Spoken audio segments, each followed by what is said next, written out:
Magandang araw po. Narito na po ang magiging lagay ng panahon ngayong araw ng Linggo, March 3, 2024.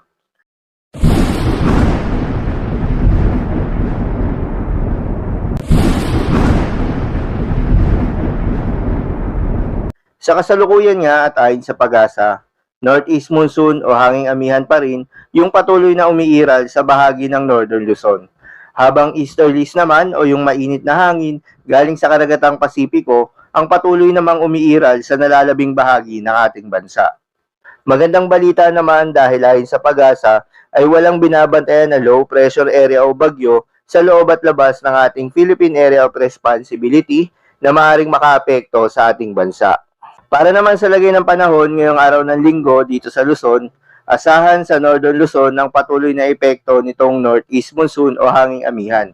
Kaya naman makararanas ng maulap na kalangitan na may mahihinang pag-ulan, particular na sa eastern section ng Northern Luzon. Habang sa nalalabing bahagi ng Northern Luzon ay asahan ng bahagyang maulap hanggang sa maulap na kalangitan na may kalat-kalat na mahihinang pag-ulan.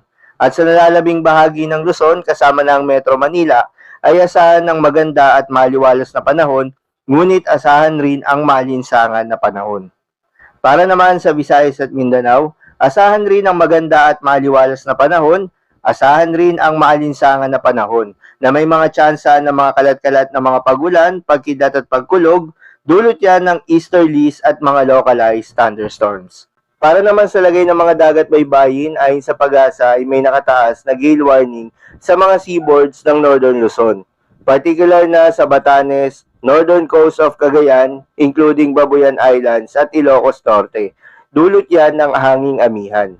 Kaya naman payo ng pag-asa sa mga kababayan nating mangingisda at yung may mga maliliit na sakyang pandagat na huwag munang pumalaot sa mga nasabing seaboards dahil inaasahan yung maalon hanggang sa napakaalon na karagatan.